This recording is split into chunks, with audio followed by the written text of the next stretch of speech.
Alors c'est vrai que la crise du Covid-19 a été une crise difficile à surmonter et d'ailleurs nous sommes encore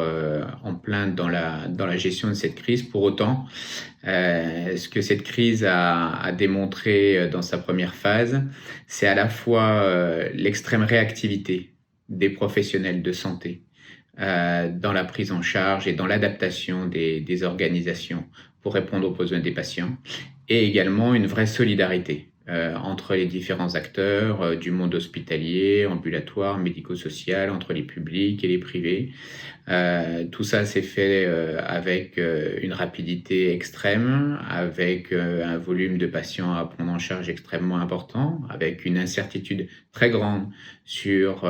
les suites qu'il fallait donner à tout cela. Et pour autant, tout le monde était présent. Et ça, on pense qu'on va pouvoir l'emporter encore pour les prochaines évolutions. La complexité en santé, elle est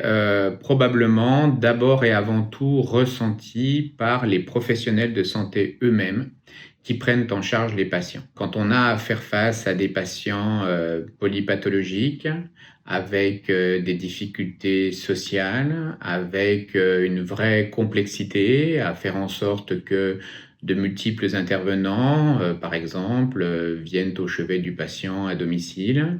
et que l'information circule bien entre tous ces professionnels. Voilà ce qui définit probablement une complexité à laquelle les professionnels de santé sont confrontés au quotidien.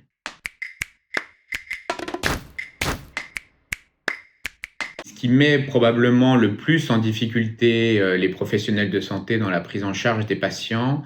c'est d'une part le manque de temps face à la demande et la multiplicité effectivement des patients à prendre en charge fait que la contrainte de temps est plus forte quand vous avez à affaire à un patient qui, lui, au regard de ses besoins, demande beaucoup plus de temps et beaucoup plus d'attention. Donc il est difficile pour les professionnels de santé de se coordonner dans ce contexte-là. Et puis peut-être le deuxième frein, c'est celui des outils qui permettent de partager l'information entre les différents professionnels. L'absence ou en tout cas le manque de développement de ces outils aujourd'hui fait que on perd une fois de plus du temps et on perd également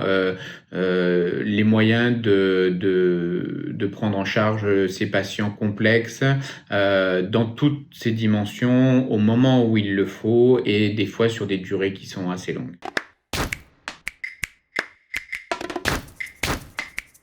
Je pense que le principal frein à la prise en charge de ces patients,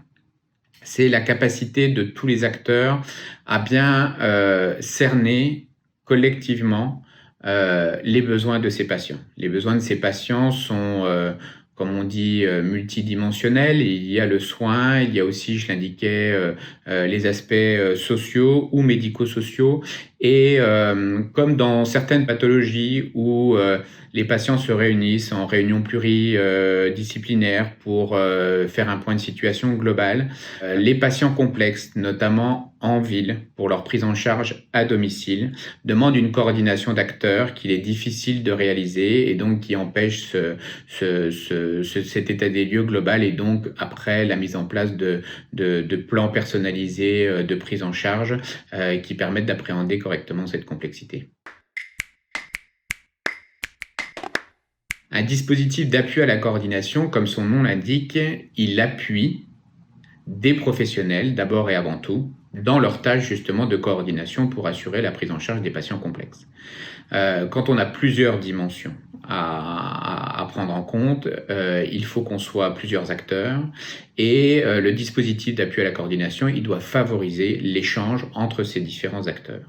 Donc son but d'abord et avant tout à ce dispositif, c'est de faire en sorte qu'au bénéfice de ces patients dont la prise en charge est complexe, l'ensemble des professionnels de santé puissent trouver le temps de se réunir, de partager sur la situation du patient, d'échanger des informations et de mettre en place des plans personnalisés qui, dans le temps, viseront à prendre en charge correctement ces patients dits complexes. Les dispositifs d'appui à la coordination, ils auront vocation à faire en sorte que les professionnels qui auront besoin d'y avoir recours puissent le faire de manière simple. Aujourd'hui, il existe plusieurs fonctions d'appui pour les professionnels de santé libéraux, soit qui sont mal connus, soit qui sont mal maîtrisés, soit qui ne sont pas du tout actionnés par les professionnels de santé. Le dispositif d'appui à la coordination, lui, il aura pour objet d'unifier l'ensemble de ces dispositifs d'appui, de les rendre lisibles pour les professionnels de santé libéraux et ainsi d'être mieux utilisés au profit des patients. Le rôle d'un DAC dans ce type de prise en charge de patients complexes, il va être de réceptionner la demande, qui aujourd'hui est une demande qui est assurée uniquement par le professionnel de premier recours qui a son patient devant lui et qui a en charge sa prise en charge, bien entendu. Donc, il faut d'abord qu'il réceptionne cette demande, il faut qu'il puisse la qualifier correctement, de savoir si effectivement nous sommes face à un patient complexe ou si au contraire la réponse doit s'organiser d'une autre façon. Et puis après, il doit organiser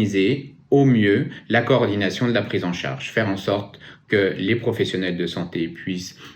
se réunir autour du cas du patient, faire en sorte peut-être de trouver des solutions quand les professionnels de santé réunis autour du cas de ce patient n'ont pas toutes les réponses à apporter à la situation, et puis proposer aux professionnels de santé des outils de suivi qui permettront de savoir si, in fine, nous aurons réussi à répondre à ces situations complexes de manière satisfaisante.